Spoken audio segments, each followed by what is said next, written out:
Santificada Cesárea Católica Majestad, el Emperador Don Carlos, nuestro Rey, Señor, que la serena y benéfica luz de nuestro Señor Jesucristo caiga eternamente sobre vuestra Majestad, Don Carlos, por la gracia divina, nombrado Emperador, etcétera, etcétera.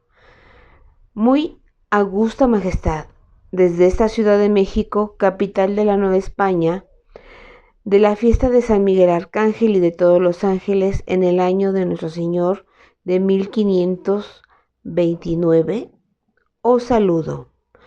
Vuestra Majestad ordena que continuemos enviando porciones adicionales de la llamada historia azteca, tan pronto como las páginas sean recopiladas.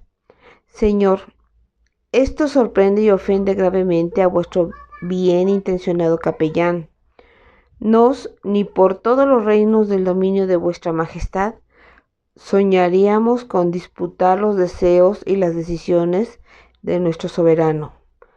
Pero creíamos que habíamos expuesto claramente en nuestra carta anterior la objeción a esta crónica, que a diario va siendo más detestable, y habíamos esperado que la recomendación del obispo delegado de vuestra Majestad no hubiera sido desdeñada tan fácilmente. Somos conscientes de la preocupación de vuestra graciosa Majestad por el deseo de informarse lo más minuciosamente posible acerca, inclusive, de sus remotos súbditos para poder gobernarlos más sabia y benéficamente.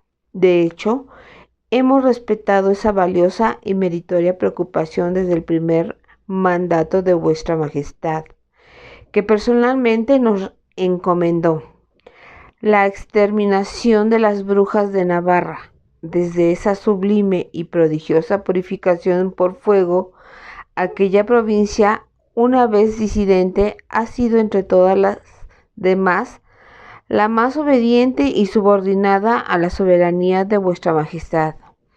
Vuestro humilde servidor intenta igualar esta asiduidad y arrancar los viejos demonios de estas nuevas provincias, metiendo en cintura al vicio y espoleando la virtud, para llevar igualmente a estas tierras a someterse a vuestra Majestad y a la Santa Cruz. Seguramente que nada puede ser intentado en el servicio de vuestra Majestad que no sea bendecido por Dios, y ciertamente vuestra muy poderosa señoría debería tener conocimiento de lo que concierne a esta tierra, porque es tan ilimitada y maravillosa que vuestra Majestad bien puede llamarse emperador sobre ella con no menos orgullo con que lo hace de Alemania, que por la gracia de Dios también es ahora posesión de vuestra Majestad. Sin embargo, al supervisar la transcripción de esta historia, de lo que ahora es la Nueva España, solamente Dios sabe cuánto hemos sido atormentado, injuriado y molestado por las emanaciones nauseabundas e inextinguibles del narrador.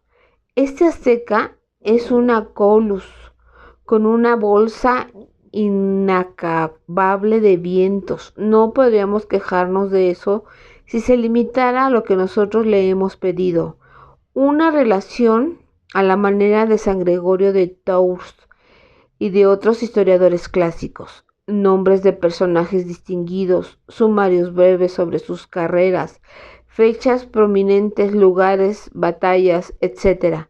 Sin embargo, no es posible restringir a esta catarata humana de sus divagaciones sobre los aspectos más sórdidos y repelentes de su historia y la de su pueblo.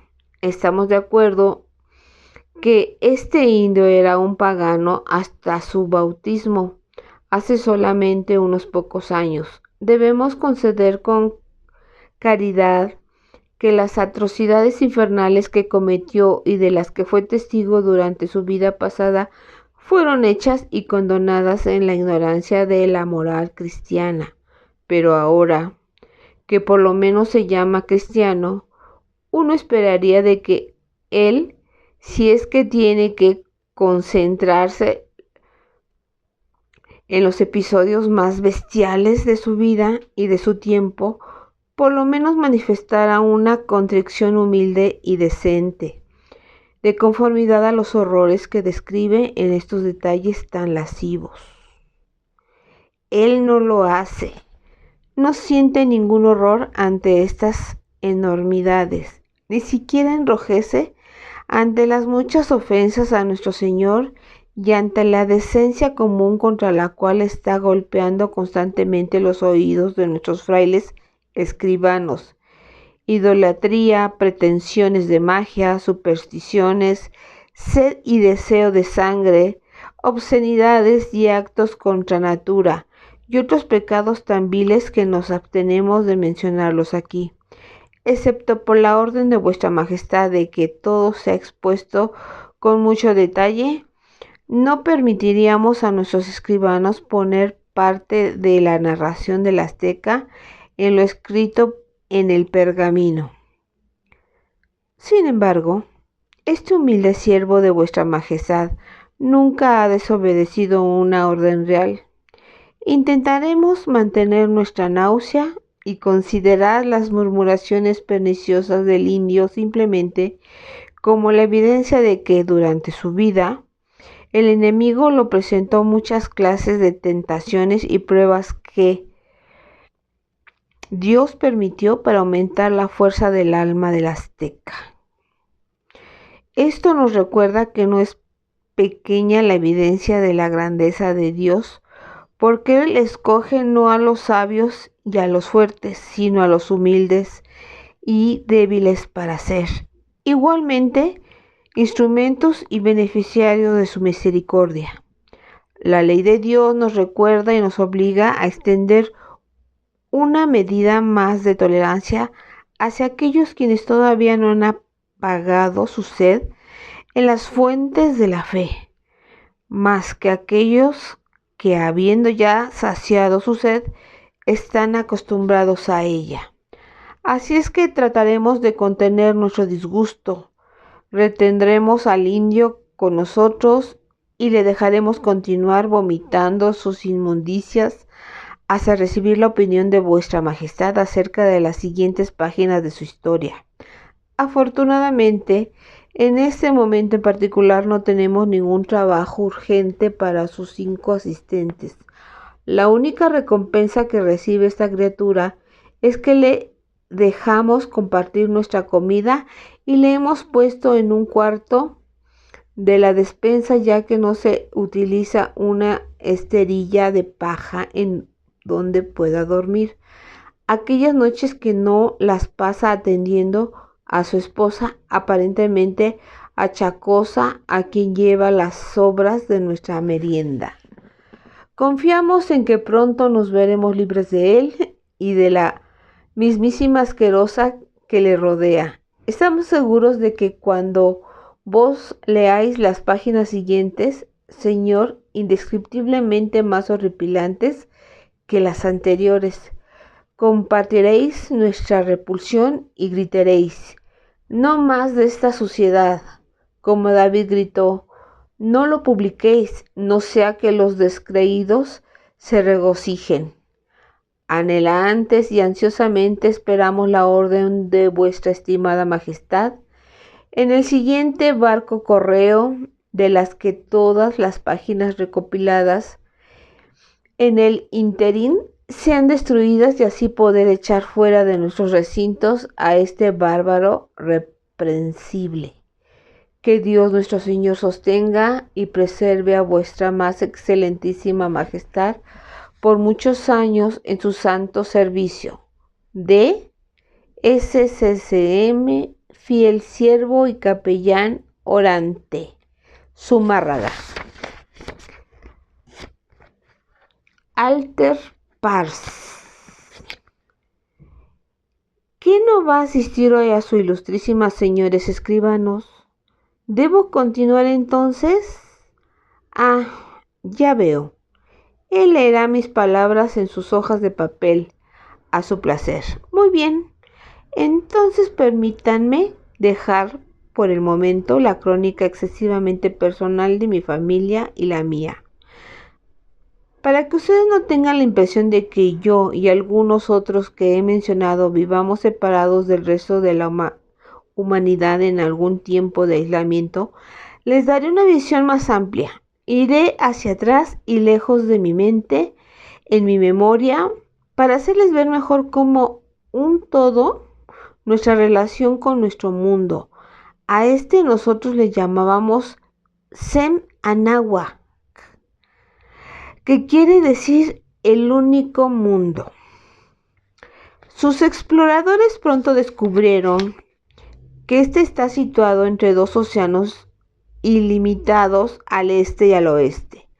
Las húmedas tierras calientes a las orillas de los océanos no se extienden mucho tierra adentro, sino que se inclinan hacia arriba para convertirse en sierras desmesuradamente altas, teniendo entre ellas sus cadenas de sierras orientales y occidentales, una alta meseta. Está tan cerca del cielo que el aire es ligero, limpio y de una claridad deslumbrante. Nuestros días aquí son siempre suaves como en la primavera, aún durante la temporada de lluvias en la mitad del verano, hasta que llega el seco invierno, cuando Tititl, el dios de los días más cortos del año, elige algunos de estos días para hacerlos fríos e incluso dolorosamente fríos. La parte más poblada de todo el único mundo es esa depresión en forma de cuenca que está en la meseta y que actualmente ustedes lo llaman el Valle de México. Ahí se encuentran los lagos que hacen de esta área un lugar muy atractivo para la vida humana. En realidad, solamente hay un lago enorme, apretado por la tierra en dos lugares, de manera que hay tres grandes cuerpos de agua conectados por unos estrechos más angostos. El lago más pequeño, que está más al sur, es alimentado por arroyos claros formados por las nieves derretidas de las montañas. El lago que está más al norte y de tamaño mediano, donde yo pasé mis primeros años, es de agua rojiza y salada, demasiado astringente para ser potable, porque está rodeado de tierras minerales que dejan sus sales en el agua. El lago central Texcoco, mucho más grande que los otros dos juntos y mezclado con aguas salinas y frescas, tiene una calidad ligeramente áspera. A pesar de que hay solamente un lago, o tres si ustedes quieren, siempre los hemos dividido por 5 nombres. El lago de Texcoco, de color turbio, es el único que tiene un solo nombre. El lago más pequeño y cristalino que está al sur se llama el lago de Xochimilco, en su parte alta. El jardín de las flores, porque es el vivero de las plantas más preciosas de todas las tierras alrededor. En su parte inferior, el lago es llamado Chalco, por la nación chalca que vive en su orilla. El lago que está más al norte, aunque también es un solo cuerpo de agua, está dividido a sí mismo.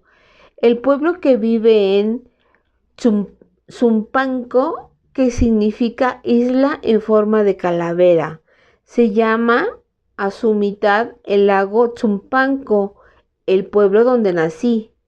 Jaltocan, que significa la isla de los cuyos, llama a su porción el lago de Jaltocan. En un sentido, yo podría comparar a estos lagos con nuestros dioses, nuestros antiguos dioses. He escuchado a ustedes, los cristianos, quejarse de nuestra multitud de dioses y diosas, quienes tenían soberanía sobre cada faceta de la naturaleza y del comportamiento humano.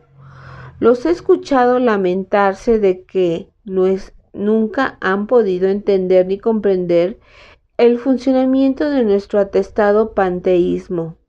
Sin embargo, yo he contado y comparado. Yo no creo que nosotros dependiéramos de tantas deidades mayores y menores. por lo menos no tanto como ustedes, el Señor, Dios, su Hijo Jesús, el Espíritu Santo, la Virgen María, además de todos los otros seres altos a quienes ustedes llaman ángeles y apóstoles y santos. Cada uno de ellos patrón gobernante de alguna faceta única de su mundo, de sus días, de sus tonatlin y aún de cada uno de los días de su calendario. En verdad creo que nosotros reconocíamos menos deidades, pero a cada una de nuestras las encargábamos diferentes funciones a la vez.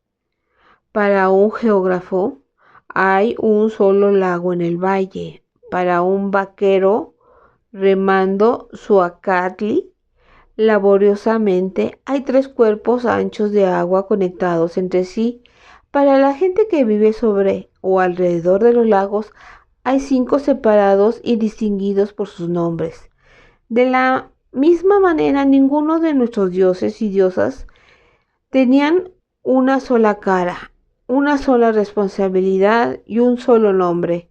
Como nuestro lago de 3 lagos, un solo Dios podía incorporar una trinidad de aspectos. Eso les pone ceñudos, reverendos frailes. Muy bien, un Dios podía tener 2 aspectos o 5 o 20. Dependiendo de la estación del año, la temporada de lluvias o la temporada seca, días largos o cortos, temporadas de siembra o de cosecha, y dependiendo de las circunstancias, periodos de guerra o de paz, de abundancia o de hambre, de gobernantes benévolos o crueles, las obligaciones de un solo Dios variaban y también su actitud hacia nosotros. Por lo tanto, también variaba nuestro modo de reverenciarlo, celebrarlo y aplacarlo. Para verlo de otra manera, nuestras vidas podrían ser como los 3 lagos, amargo, dulce o blandamente indiferente como él lo eligiera. Mientras tanto, ambos, los estados de ánimo del Dios y los sucesos ocurridos en nuestro mundo, podían ser vistos muy diferente manera por los diversos seguidores de ese Dios. La victoria de un ejército es la derrota de otro, ¿no es verdad? Así el Dios o la diosa podía ser visto simultáneamente como premiando o castigando, exigiendo o dando, haciendo bien o mal.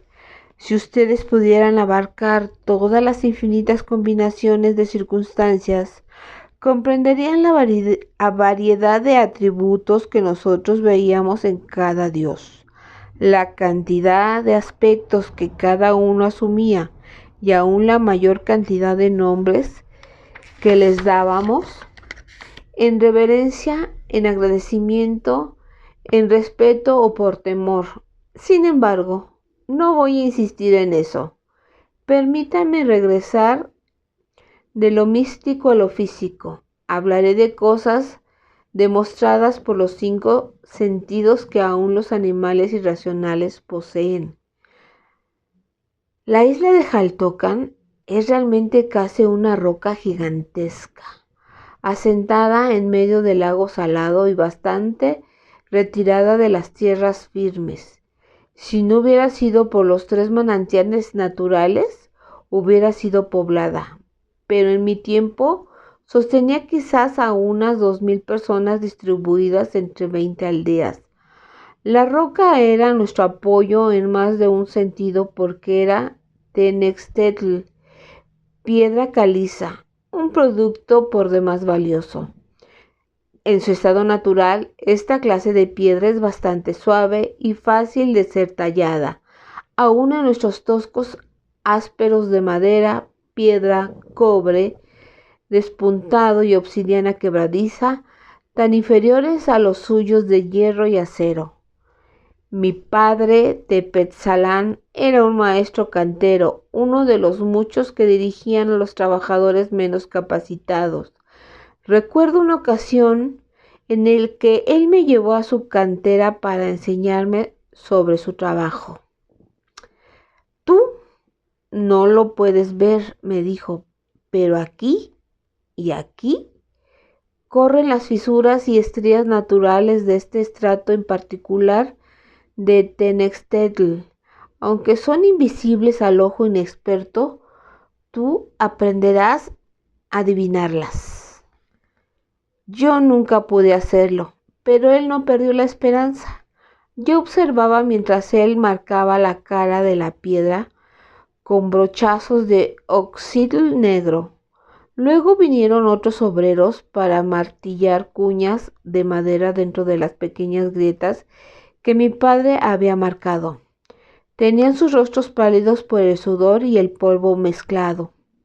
Después de que mojaran esas cuñas con agua, regresábamos a casa y pasaron algunos días, durante los cuales los obreros conservaban bien húmedas las cuñas para que se hincharan y ejercieran una creciente presión dentro de la piedra.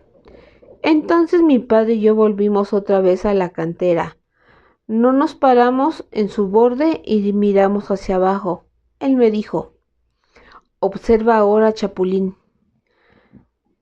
Pareció como si la piedra solo hubiera estado aguardando la presencia de mi padre y su permiso, porque de repente y por su propia voluntad, la cara de la cantera emitió un crujido que hendió el aire y se partió.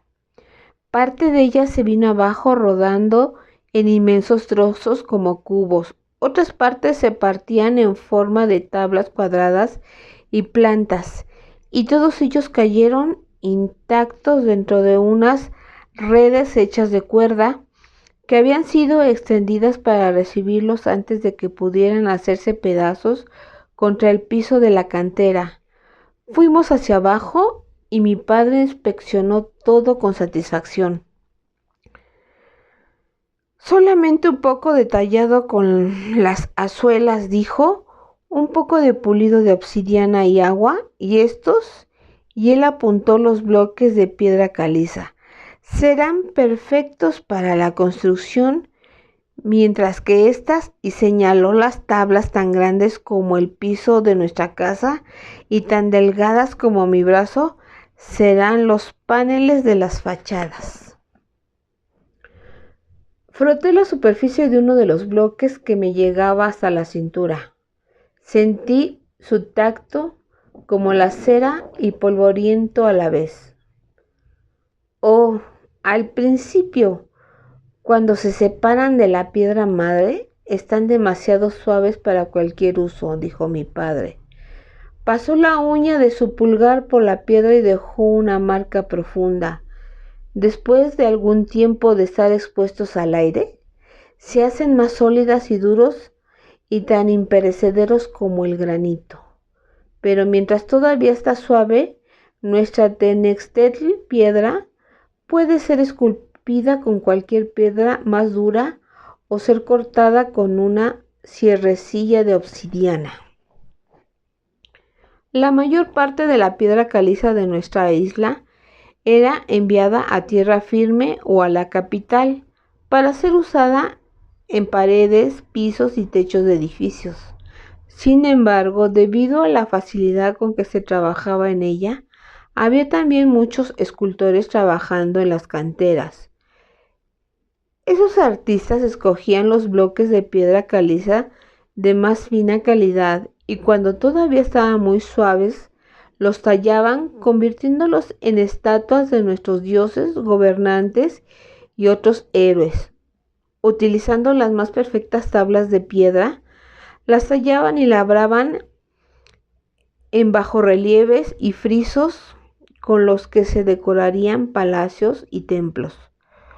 También utilizaban los trozos descartados de la piedra para esculpir las figurillas de dioses domésticos que en todas partes las familias acostumbraban a atesorar. En nuestra casa, por supuesto, teníamos las de Tonatiuh y Tlaloc, y la diosa del maíz, Chicomecuatl, y la diosa del hogar, Chantico. Mi hermana Tzitzilini incluso tenía para sí una figura de Xochiquetzal, diosa del amor y de las flores, a la cual todas las jóvenes rezaban pidiendo un esposo amante y adecuado. Las astillas y otros desperdicios de las canteras eran quemados en los hornos que ya mencioné, de los que sacábamos polvo de cal, otro producto valioso. Este tenextili es esencial para unir los bloques de un edificio. También se usa para dar una apariencia mejor a aquellos edificios que están hechos con materiales más baratos. Mezclada con agua, la cal se utiliza con los granos de maíz que nuestras mujeres suelen moler, convirtiéndolos en masa para las tlaxcaltín o tortillas y para otros alimentos. La cal de Jaltocán era inclusive usada por cierta clase de mujeres como cosmético.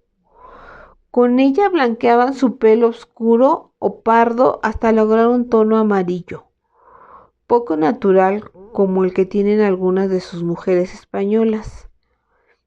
Por supuesto, los dioses no daban nada absolutamente gratis y de vez en cuando exigían un tributo por la gran cantidad de piedra caliza que excavábamos en Jaltocán.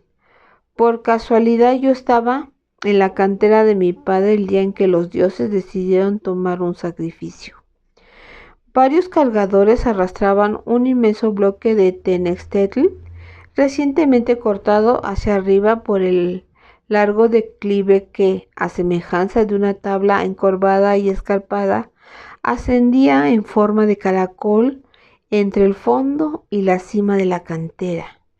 Eso lo hacían a base de pura fuerza muscular, teniendo cada hombre alrededor de su frente una banda de tela que se amarraba a la red hecha de cuerda que arrastraba el bloque. En algún lugar muy arriba de la rampa, el bloque se deslizó demasiado hacia la orilla o se inclinó por alguna irregularidad del camino. Sea lo que fuere, giró lenta e implacablemente de lado y cayó.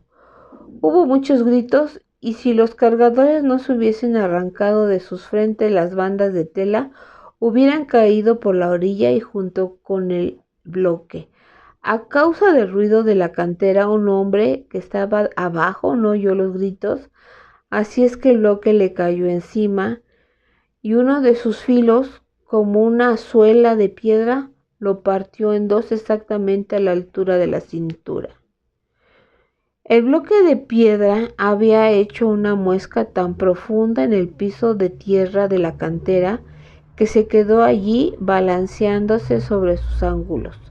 Así que mi padre y todos los demás hombres que corrieron precipitadamente al lugar pudieron sin mucha dificultad hacerlo caer a un lado. Se quedaron pasmados cuando vieron que la víctima de los dioses estaba todavía viva y aún consciente. Pasando desapercibido por la excitación de los demás, me acerqué y vi al hombre que estaba dividido en dos partes. Desde la cintura para arriba, su cuerpo desnudo y sudoroso estaba intacto y sin ninguna herida, pero su cintura estaba comprimida en una forma ancha y plana, de tal manera que su cuerpo parecía una azuela o un cincel. La piedra lo había cortado instantáneamente. Piel, carne, estómago, columna vertebral, y limpiamente, y le había cerrado la herida, de tal modo que no había ni una gota de sangre. Él hubiera podido ser un muñeco de trapo cortado por la mitad y luego cosido por la cintura. Su mitad inferior, con su taparrabo, yacía separada de él, con el borde igualmente cortado y sin sangrar, aunque las piernas se movían espasmódicamente y ligeramente, y esa mitad de su cuerpo estaba orinando y defecando copiosamente. La herida parecía haber entumecido todos los nervios cortados de tal manera que el hombre ni siquiera sentía dolor. Levantando su cabeza miró, un poco extrañado, su otra mitad. Para evitarle ese espectáculo, los otros hombres rápida y tiernamente transportaron a cierta distancia de ahí lo que quedaba de él y lo apoyaron contra la pared de la cantera. Él flexionó sus brazos y cerró y abrió sus manos, movió su cabeza de un lado a otro y dijo con voz admirada: Todavía me puedo mover y hablar. Os puedo ver a todos vosotros, compañeros. Puedo extender la mano, tocaros y sentiros. Oigo los martillos golpeando y huelo el polvo áspero del Tenextil. Estoy vivo todavía. Esto es maravilloso.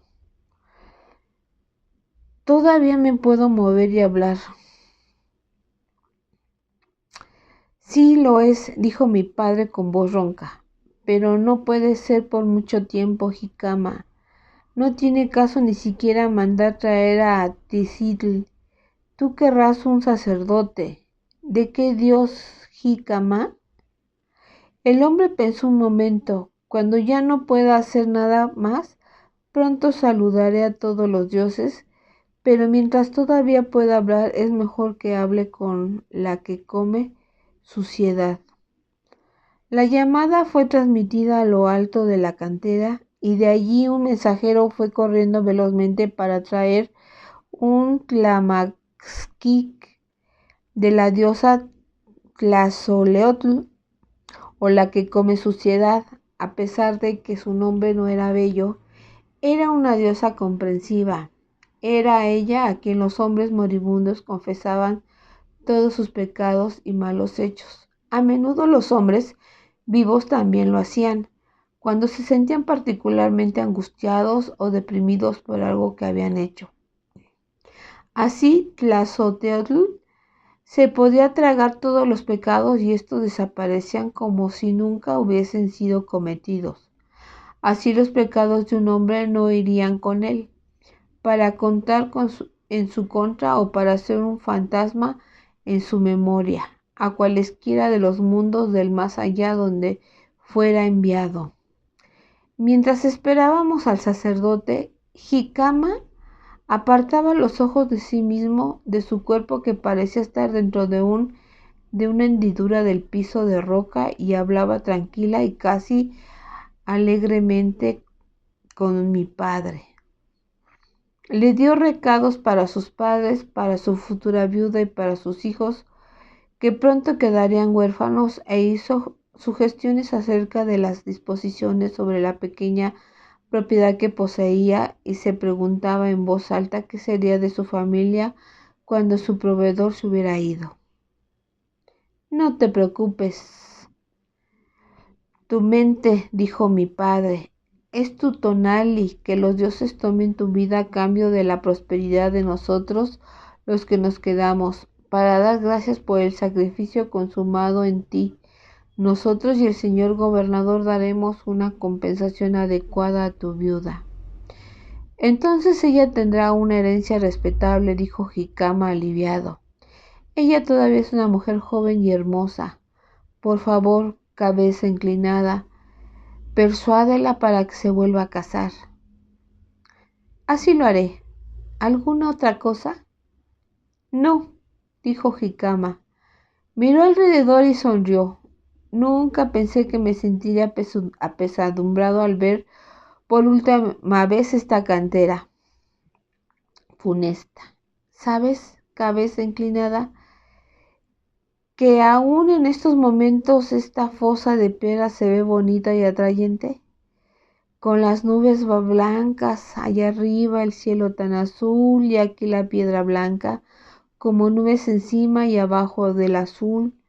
Si aún pudiera, me gustaría ver los árboles verdes más allá de la orilla. Los verás, prometió mi padre, pues después de que hayas terminado con el sacerdote, sería mejor no moverte hasta entonces. El Tlamakatki llegó en el todo de su negro, sus vestiduras negras flotando al viento, su pelo negro endurecido con sangre seca y su cara cenicienta que jamás se lavaba. Él era la única oscuridad y sombra que manchaba el limpio azul y blanco del cual Jicama lamentaba despedirse. Todos los demás hombres se alejaron para darles provincia. Y mi padre, que me descubrió entre ellos, se enojó y me ordenó que me fuera. Eso no era para ser visto por un muchachito. Mientras Jicama estaba ocupado con el sacerdote, 4 hombres recogieron su apestosa mitad inferior, todavía estremeciéndose, para transportarla arriba de la cantera. Uno de ellos vomitó en el camino. Evidentemente Jicama no había llevado una vida muy vil, ya que no le tomó mucho tiempo confesarse con la que come suciedad de lo que se arrepentía de haber hecho o dejado por hacer. Cuando el sacerdote le había absuelto por parte de Tlazolteotl y después de haber dicho todas las palabras rituales y todos los gestos, se hizo a un lado. 4 hombres levantaron y tomaron cuidadosamente el pedazo viviente que era Jicama y lo llevaron lo más rápidamente posible que pudieron sin zarandearlo por el declive hacia tierra de la cantera. Tenía la esperanza de que viviera el tiempo suficiente para poder llegar a su aldea y despedirse personalmente de su familia y presentar sus respetos a aquellos dioses que él personalmente hubiera preferido. Pero en algún lugar, en lo alto del caracol, su cuerpo dividido empezó a abrirse, dejando escapar su sangre y su desayuno, además de otras sustancias. Ya no pudo hablar y dejó de respirar. Sus ojos se cerraron para siempre y nunca llegó a ver otra vez los árboles verdes. Una parte de la piedra caliza de Xaltocan había sido utilizada hace mucho tiempo para la construcción de la Icpac Tlamanalcalli o Teocaltín de nuestra isla. Nuestra pirámide, con sus templos diversos, como ustedes les llaman, una parte de la piedra excavada siempre fue reservada para los impuestos que pagábamos a la tesorería de la nación y para nuestro tributo anual al venerado orador y a su consejo de voceros. El Huey Tlatoani Moctezuma había muerto cuando yo tenía 3 años de edad y en aquel mismo año el gobierno y el trono habían sido entregados a su hijo Axcayatl, Cara de Agua. Otra parte de la piedra era reservada para el provecho de nuestro Tecutli o gobernador, para algunos otros nobles de rango y también para los gastos de la isla, construcción de canoas para el transporte, compra de esclavos para los trabajos menos agradables, pago de los sueldos de los canteros y cosas parecidas. Sin embargo, siempre sobraba mucho de nuestro producto mineral para la exportación y para el trueque.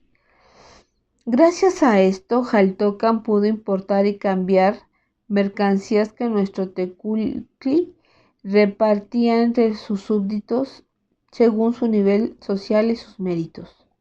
Además, permitía a toda la gente de la isla construir sus casas con esa piedra caliza tan a la mano, a excepción, claro, de los esclavos y otras clases bajas.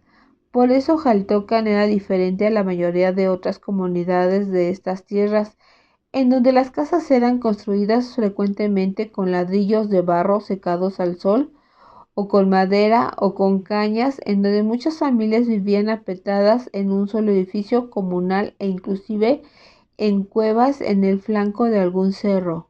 Aunque nuestra casa tenía solamente 3 cuartos, sus pisos también eran de losas de piedra caliza, lisa y blanca. No había muchos palacios en el último mundo que pudieran sentirse orgullosos de haber sido construidos con materiales tan finos. El uso de nuestra piedra para la construcción significó también que nuestra isla no quedó desnuda de sus árboles como sucedió con muchos otros lugares poblados del valle. En mi tiempo el gobernador de Xaltocan era Tlahuequechotzin, el señor Garza Roja, un hombre cuyos lejanos antepasados habían sido de los primeros colonizadores mexica en la isla y el hombre que ocupaba el rango más alto entre la nobleza local.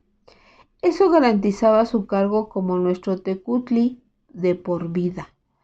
Como era la costumbre en la mayoría de los distritos y comunidades, y como representante nuestro ante el Consejo de Voceros encabezado por el venerado orador, y como gobernador de la isla, de sus canteras, el lago que le circundaba y cada uno de sus habitantes, excepto en cierta medida de los sacerdotes, quienes mantenían que sólo debían lealtad a los dioses. No todas las comunidades tenían tanta suerte con su tecutli como la nuestra en Jaltocan. Se esperaba que un miembro de la nobleza viviera a la altura de su posición social, o sea, ser noble, pero no todos lo eran. Ningún pili nacido dentro de la nobleza podía ser rebajado a una clase más baja, sin importar cuán innoble fuese su conducta. Sin embargo, si su conducta era inexcusable, podía ser cesado de su puesto o aún ser sentenciado a muerte por sus camaradas.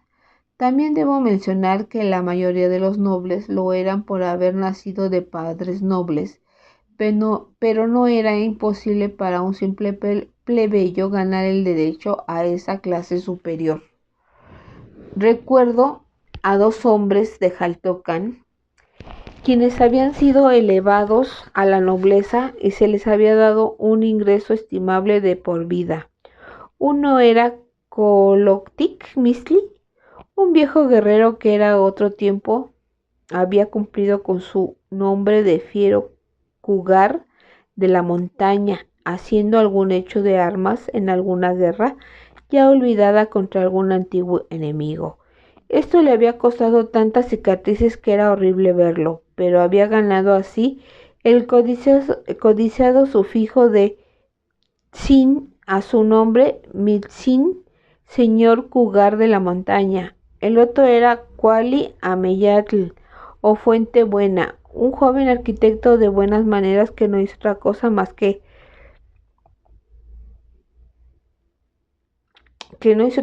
notable que diseñar unos jardines en el palacio del gobernador.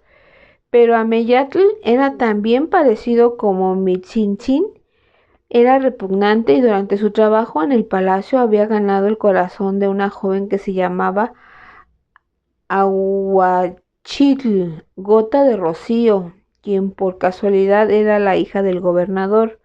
Cuando se casó con ella vino a ser Ameyatzin el señor Fuente. Como yo creo que ya indiqué, nuestro señor Garza Roja era un tecutli, jovial y generoso, pero sobre todo un hombre justo. Cuando su propia hija Gota de Rocío se cansó de su señor Fuente, plebeyo de nacimiento, y fue sorprendida en adulterio con un pili noble de nacimiento, Garza Roja ordenó que ambos fueran sentenciados a muerte. Muchos otros nobles le pidieron que perdonara la vida de la joven mujer y que en su lugar la desterrara de la isla. Incluso el esposo juró a su suegro que él ya había perdonado el adulterio de su esposa y que tanto él como Gota de Rocío se irían a alguna nación lejana. Aunque todos sabíamos cuánto amaba a su hija, el gobernador no se dejó influenciar. Dijo: me llamarían injusto si por mi propia hija no obedezco una ley que se hace cumplir a mis súbditos. Y dijo a su yerno: la gente dirá algún día que tú perdonaste a mi hija en diferencia a mi puesto y no por tu propia y libre voluntad.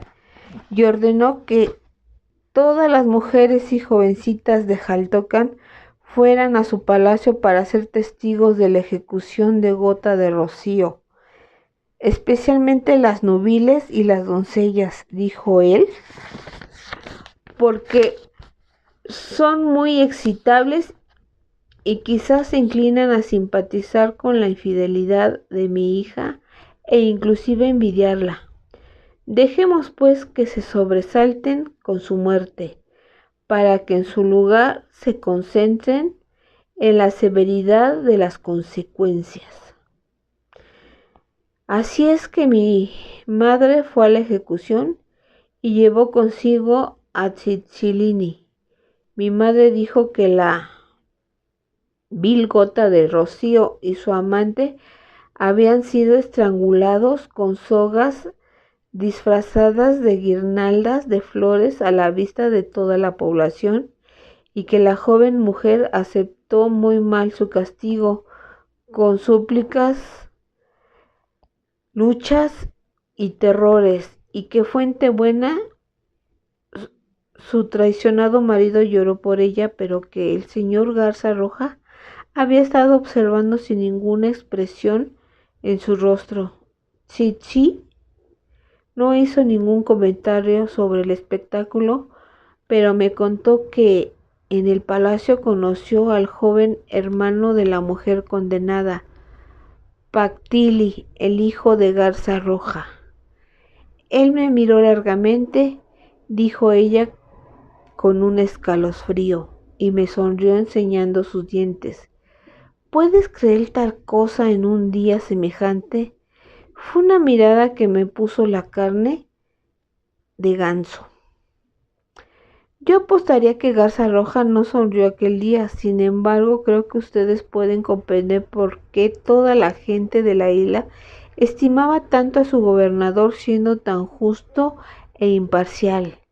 De verdad, todos esperábamos que el señor Garza Roja viviera muchos años, ya que no nos sentíamos felices ante la idea de llegar a ser gobernados por su hijo Pactli. El nombre significaba alegría, un nombre mal dado como ningún otro, pues el joven Alegría era malo y despótico por la naturaleza, mucho antes de que llegara a usar el mezcatl de la edad adulta. Ese retoño odioso de un padre tan cortés no se asociaba libremente con ningún muchacho de la clase media, como Tlali, Chimali y yo, y de todas maneras era 1 o 2 años mayor. Sin embargo, cuando mi hermana empezó a florecer en belleza y Pactli empezó a manifestar un gran interés por ella, mi hermana y yo llegamos a compartir un odio especial hacia él, pero eso todavía estaba en el futuro.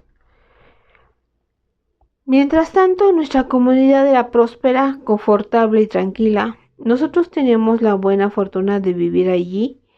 No nos veíamos obligados a afanar nuestras energías y espíritus solo para poder subsistir. Podíamos contemplar horizontes más allá de nuestra isla y aspirar a alturas mayores de las que habíamos nacido.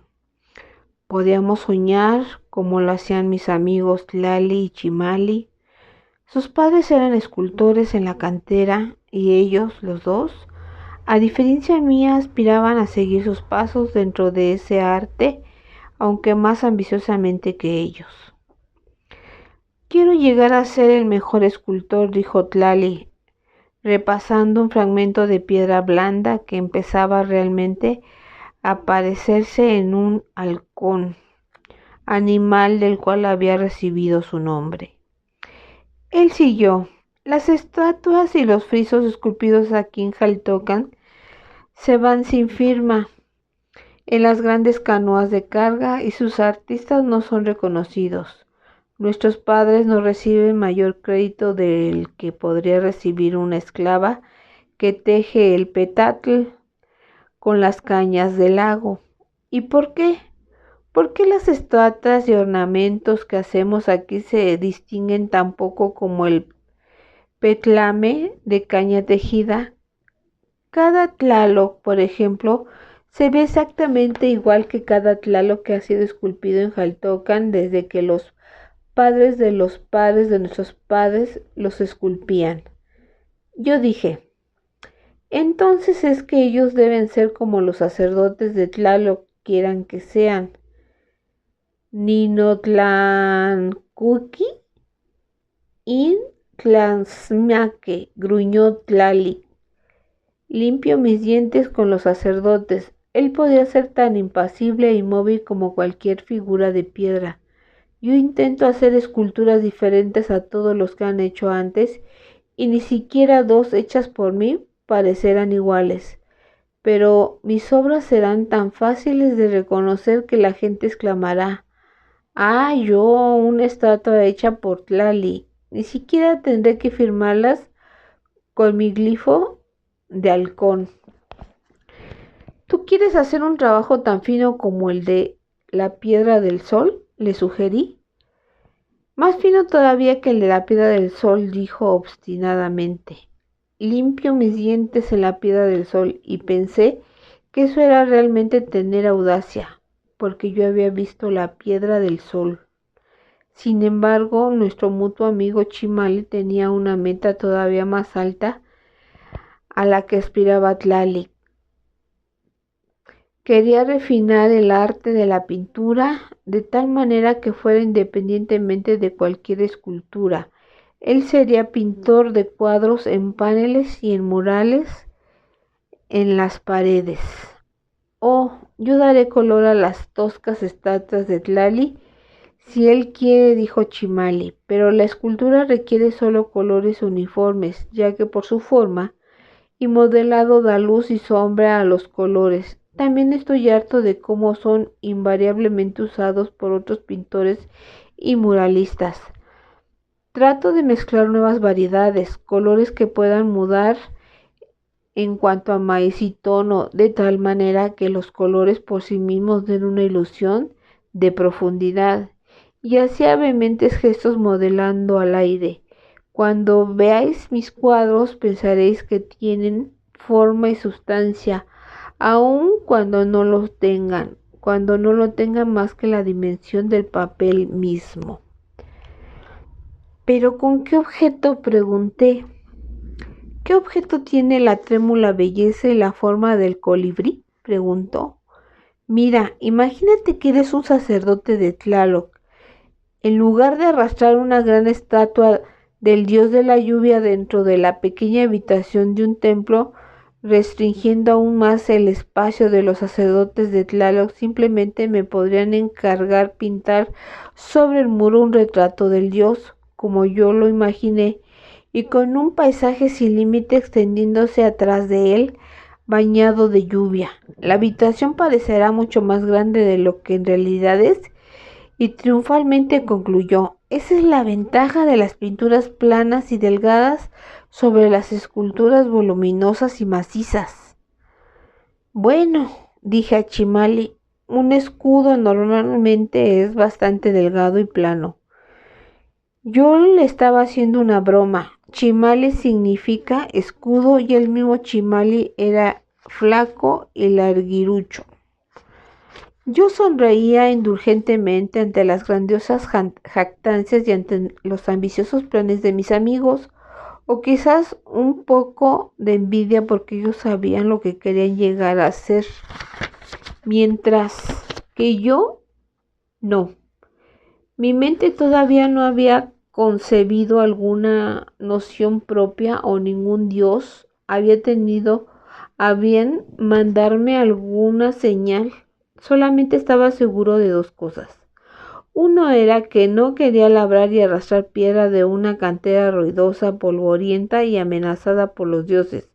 La otra, que cualquier carrera que escogiera no intentaría ejecutarla en Jaltoca ni en ningún otro lugar atrasado de la provincia. Si los dioses me lo permitían, yo correría el riesgo en el lugar más desafiante, pero también el más potencialmente remunerador del único mundo, en la ciudad capital del Huey Tlatoani, en donde la competencia entre los hombres ambiciosos era la más despiadada y en donde solamente los más dignos podían sobresalir con distinción, en la espléndida, maravillosa y pasmosa ciudad de Tenochtitlan.